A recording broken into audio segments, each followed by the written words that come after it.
नमस्कार दोस्तों, मैं तुषार गोदारा एक बार फिर आपका स्वागत करता हूं अपने YouTube चैनल क्रैकर अड्डा पे। आज अपने जो है एक वीडियो लेके आए हैं आपके एक स्ट्रेटेजी वीडियो, किसके लिए? आपका CBT 2 एग्जाम, आपका RRB NTPC का जो है उसके लिए एक रणनीति की वीडियो जो है कि आपको कैसे, जैसे आपके 17 दिन बचे हैं सिर्फ एग्जाम को, कैसे आप उसको टैकल करना है। एग्जाम का पैटर्न किसी को नहीं पता है तो पैटर्न क्या है, कैसे आप 90+ क्वेश्चन जो आप उसमें अटेम्प्ट कर पाएं, किस सेक्शन से कितने क्वेश्चन उसमें आते हैं, और कैसे आप अगर अभी CGL टायर 2 का एग्जाम दे चुके हैं या दे रहे हैं तो कैसे उसके साथ साथ जो है आप इसको टैकल कर सकते हैं, या इसको कि आपने उसकी तैयारी की है कंप्लीटली, इसकी तैयारी की ही नहीं है तो आपको एग्जाम ही देकर आना चाहिए या नहीं आना चाहिए। ये सारी बातें इसमें करेंगे। क्या क्या मेन टॉपिक्स जो आपका NTPC CBT 2 2025 कब है आपका? अभी 30 अक्टूबर को है, 13 अक्टूबर को है आपका एग्जाम।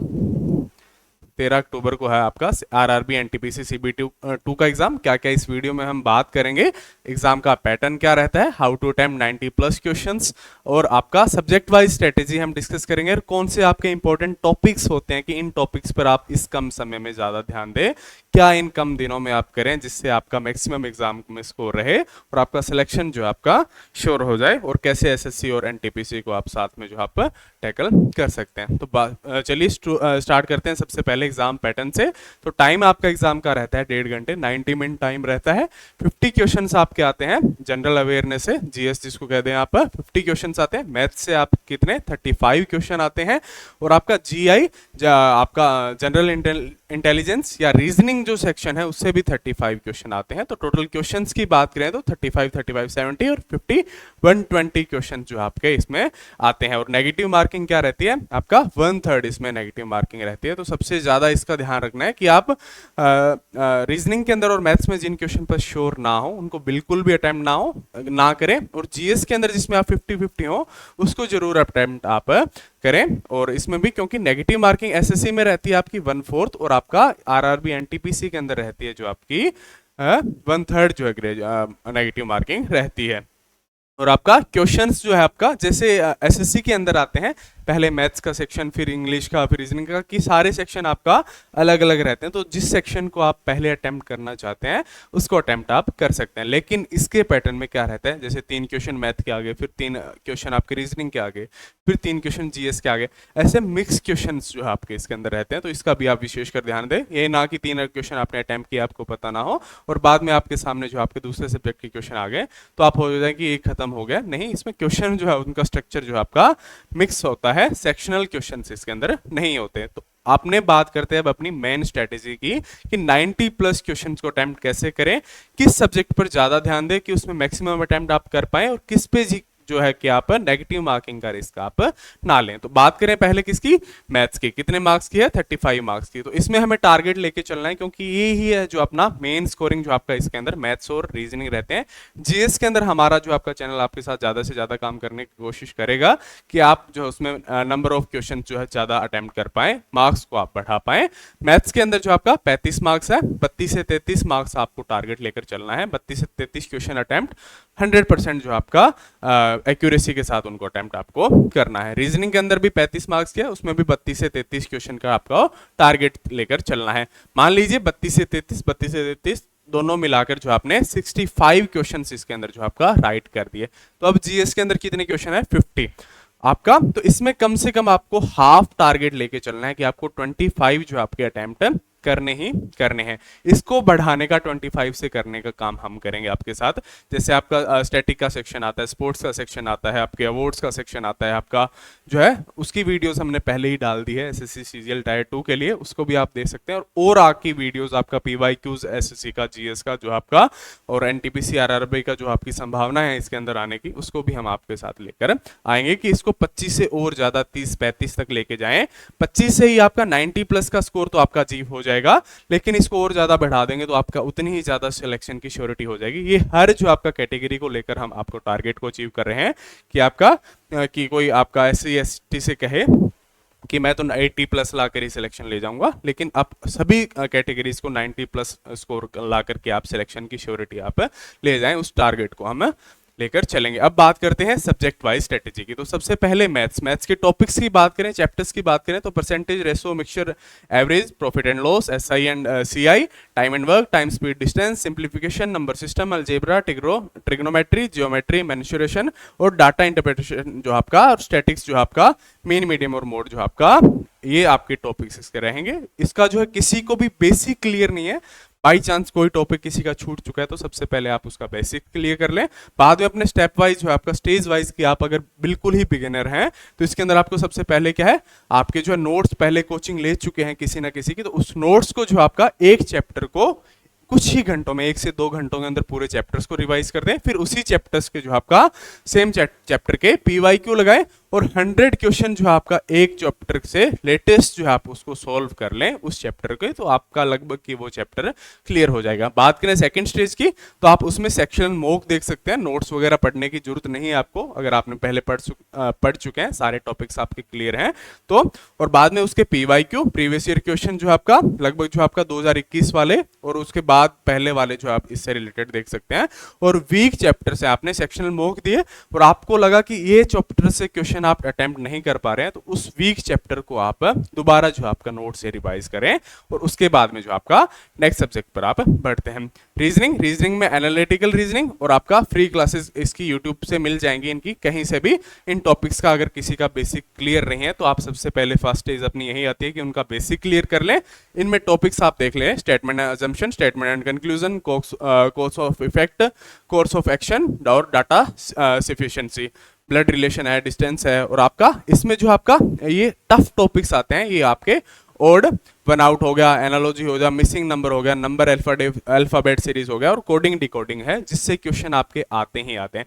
तो इसमें आपको क्या करना है, जिसका बेसिक क्लियर नहीं है, सबसे पहले तो वो स्टेज 1 में आता है कि इसका सब्जेक्ट का आप बेसिक क्लियर कर लें, और बाद में सेकंड स्टेज के आप सेक्शनल जो आपका मॉक दें डेली, इसके रीजनिंग के सेक्शन मॉक दें। फिर आपके जो आपके टफ चैप्टर्स हैं, ये टफ चैप्टर्स हमने रखे हैं, हर चैप्टर से डेली 5 क्वेश्चन को सोल्व करें, तो डेली आपके 25 क्वेश्चन सोल्व हो जाएंगे रीजनिंग से, और इससे मैक्सिमम क्वेश्चंस आपके आते ही आते हैं। तो आपका जो है रीजनिंग भी आपका एक स्ट्रॉन्ग पॉइंट बन जाएगा, और जो अपना टारगेट है कि 32 से 33 जो है मार्क्स इसके अंदर लाने हैं, क्वेश्चन अटेम्प्ट करने हैं, तो उस टारगेट को आप अचीव कर जाएंगे। बात करते हैं, ये टॉपिक्स है अपने, जैसे हमने बोला कि इंपॉर्टेंट टॉपिक्स भी आपको बताएंगे, तो अब आपका बात करते हैं नेक्स्ट सब्जेक्ट कौन सा, आपका मेन सब्जेक्ट जीके जीएस। कितने नंबर का आता है, 50 मार्क्स का आता है। टारगेट अपना क्या है, 25 तो हम मान के चल रहे हैं 90 प्लस के लिए, लेकिन हम टारगेट करेंगे कि आप अगर उसमें मैथ रीजनिंग में भी क्वेश्चन गलत जाएं तो हमारा चैनल आपके साथ काम करेगा कि 25 से प्लस आप 35-40 तक जो आपका क्वेश्चंस को अटेम्प्ट इसमें सक्सेसफुली कर जाएं। 25 ना तो एटलीस्ट 30-32 क्वेश्चन आप इसमें कर जाएं कि आप एक सेफ सिलेक्शन की ओर आगे बढ़ सकें। बात करें हिस्ट्री, तो हिस्ट्री, पॉलिटी और जियोग्राफी 3 मेन सब्जेक्ट हैं, जिसके सबसे पहले तो आपको पीवाईक्यू जो है आपको सॉल्व करना है। तो इन्हीं 3 सब्जेक्ट्स के पीवाईक्यू आपके साथ लाने का मैं काम करूंगा, और यही मेन स्कोरिंग आपके सब्जेक्ट है। इसके अंदर साइंस आप बेशक आपका स्किप कर सकते हैं, क्योंकि साइंस का ज्यादा पार्ट नहीं आता। जो साइंस बैकग्राउंड से है वो जरूर आपका जो है बिना पढ़े ही उस सेक्शन के उसके क्वेश्चन जो अटेम्प्ट कर जाएंगे। बात करें हिस्ट्री की, तो एंशिएंट इंडिया, प्राचीन भारत के अंदर आपका सिंधु घाटी सभ्यता, Indus Valley civilisation, Buddhism and Jainism, Mahajanapada, Maurya and Gupta empire, densities of founders, राजवंश एवं उसके संस्थापक है, इससे रिलेटेड क्वेश्चन जो आपका, इन टॉपिक्स को आप पढ़ लें एक बार। मिडिवल इंडिया से, मध्यकालीन भाग से, अरब इन्वेंशन आपका, अरब आक्रमण, दिल्ली सल्तनत, मुगल डायनेसिटी, और सिख गुरु जो है, सिख गुरु हैं उनको आप पढ़ लें। इनके ऊपर वैसे तो मैंने सीजीएल टायर 2 के लिए जो आपका पीवाईक्यूज की जो है सीरीज बनाई थी, उसके अंदर आप पढ़ सकते हैं। अब हाल फिलहाल जो एसएससी के अंदर पीवाईक्यूज को करवाना बैन है, तो अपने इसके पीवाईक्यूज जरूर आपके साथ लाएंगे, लेकिन इन टॉपिक्स को क्लियर करने के लिए आपको अगर अभी वीडियोस देखनी है तो इन सभी टॉपिक्स की वीडियो जो आपके अपने ही चैनल पर मिल जाएगी। एसएससी की पीवाईक्यू लगभग सेम स्ट्रक्चर रखती है, और उसमें पीवाईक्यू भी हमने ऐसे करवा रखे हैं कि आप उससे रिलेटेड जो आपका कोई और भी क्वेश्चन आता है तो उसको अटेम्प्ट सक्सेसफुली आप कर सकते हैं। नेक्स्ट आप बात करते हैं मॉडर्न इंडिया की, आधुनिक भारत की, तो इसमें British rule, acts and policies, struggle for independence, governor generals and viceroys, social and religious reforms, INC sessions, आपका गांधीयन एरा, और फेमस फ्रीडम फाइटर्स है उनके बारे में क्वेश्चन जो आपके पूछे जा सकते हैं। ये आपके इंपॉर्टेंट टॉपिक्स हैं, इनको आप जरूर पढ़ ले।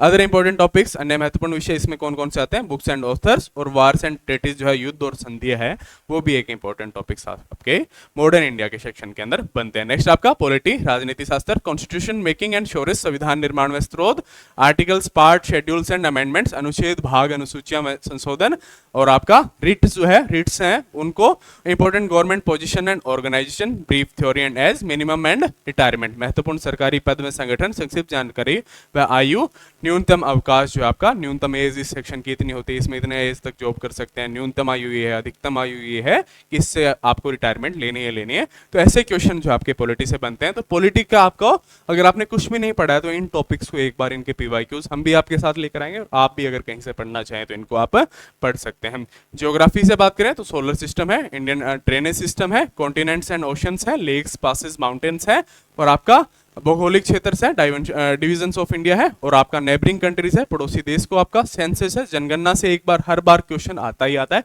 इस बार भी मैं श्योर हूं कि जनगणना से आपको एक क्वेश्चन मिलेगा ही मिलेगा।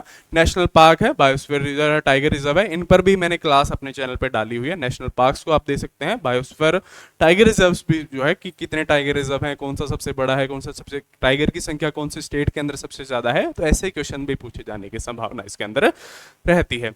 नेक्स्ट आपका इकोनॉमिक्स की बात करें, अर्थशास्त्र, तो नेशनल इनकम है, बजट है, मनी एंड बैंकिंग है, फाइनेंशियल इंस्टीट्यूशंस है, जीडीपी एंड बेसिक इकोनॉमी है, और आपका 5 ईयर प्लान है, पंचवर्षीय योजना, इनसे भी हर साल आपका क्वेश्चन पूछा जाता है। इस साल भी श्योर हूं मैं कि एक क्वेश्चन जरूर आपका, 1 से 2 क्वेश्चन 5 ईयर प्लान से भी आपको मिलेगा। तो पूरा इकोनॉमिक्स से इन टॉपिक को आप रिवीजन कर लें। जीएस का ये 4 सब्जेक्ट्स हैं, इनको जो है इतने टॉपिक तो आप रिवाइज कर लेंगे तो इतने में ही आपसे मैं श्योर हूं कि 25 क्वेश्चन के टारगेट को आप अचीव कर जाएंगे। बाकी सेक्शन है उसको मजबूत करने का कार्य भी हम आपके साथ करेंगे, जैसे फेस्टिवल्स है, डांसर्स है, dance and dancer, important monuments and temples है, बुक्स एंड ऑथर्स है, स्पोर्ट्स है, स्पोर्ट्स की क्लास में बना चुका हूं, अवार्ड्स की क्लास में बना चुका हूं, आपका डांस की क्लास आपके साथ जल्दी मैं लेकर आऊंगा, बुक्स एंड ऑथर्स की क्लास आपके साथ में जल्दी आपके साथ लेकर आऊंगा, जिससे आपका ये कैपिटल करेंसीज, इससे आपके अभी ज्यादा क्वेश्चन नहीं पूछे जाते हैं, इनका ट्रेंड जो है चला चुका है।